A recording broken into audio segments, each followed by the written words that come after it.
Hola, mi nombre es Alexander Mora y soy estudiante del Instituto ITREP de Seguridad y Salud en el Trabajo. Y en este momento vamos a hablar de la importancia y del autocuidado en el lugar de trabajo como medida para proteger la salud propia y la de todos nuestros compañeros en el lugar de trabajo. Bueno, vamos a decir que las nuevas corrientes indican que el fenómeno de prácticas de autocuidado entre los trabajadores genera que las personas aumenten su autoestima y la motivación por el bienestar.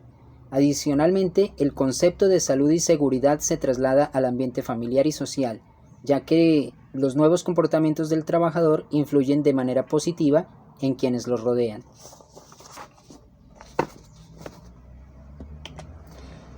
Debemos de promover en los trabajadores el cambio cultural que se requiere para lograr la autogestión en los aspectos de salud y seguridad en el trabajo, con el fin de minimizar las lesiones y enfermedades que impacten el desarrollo de las actividades, tanto personales como laborales. Debemos dar a conocer los conceptos relacionados con el autocuidado al trabajador.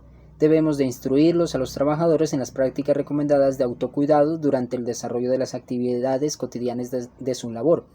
Debemos divulgar recomendaciones generales en casos de accidente de trabajo, también en medio de los trabajadores. El cambio cultural es esencial.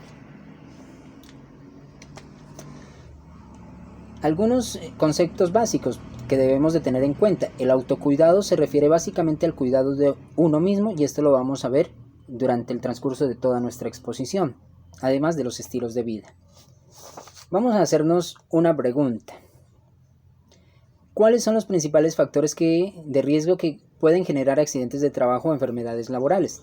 Tenemos los riesgos físicos, los químicos, tenemos los biológicos, los asociados a la carga física, tenemos los riesgos mecánicos, los psicosociales también, los riesgos locativos, los riesgos de saneamiento básico en las instalaciones, los riesgos públicos, los riesgos naturales, tenemos los riesgos eléctricos y por supuesto los riesgos de tránsito también constituyen un riesgo.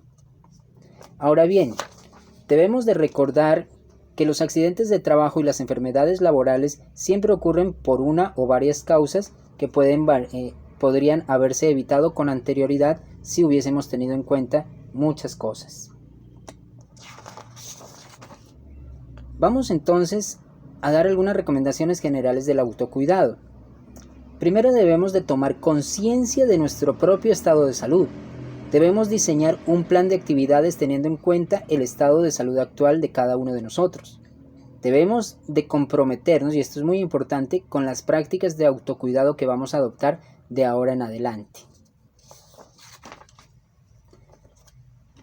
Debemos de mantener siempre un buen acondicionamiento físico, el consumo de medicamentos que sean recetados por un profesional de la salud. Debemos de tener en cuenta nuestro descanso, ¿sí? El habitual en la noche. Debemos también de alimentarnos perfectamente, muy bien. Debemos de mantener nuestro estado de salud en constante chequeo. Y por supuesto debemos de inspeccionar periódicamente nuestros vehículos y nuestros elementos propios de nuestro trabajo.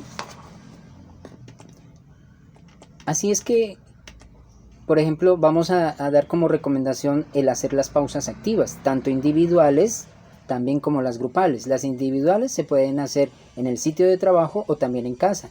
Las grupales las debemos de hacer en compañía de todos nuestros compañeros de trabajo o las personas de nuestro hogar o de nuestro contexto en el que nos encontremos. Es muy importante. Debemos de tomar medidas de protección e higiene, por ejemplo, por la salud de todos en contra del coronavirus.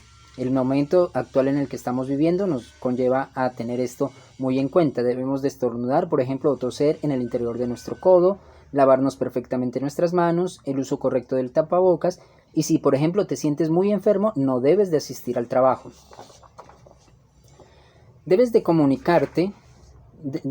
Comúnmente vamos a asociar el término autocuidado laboral con esto, con el ámbito laboral, pero es que en realidad el autocuidado tiene que ver con mucho más. Debemos de tomar conciencia de la importancia de nuestro propio autocuidado. Debemos de tener en cuenta que todo esto es una clave muy importante, muy esencial para el cuidarnos de nosotros física y mentalmente y cuidar a todos los que están en nuestro entorno laboral, social y familiar. Y por último, pues vamos a dar algunas recomendaciones que tienen que ver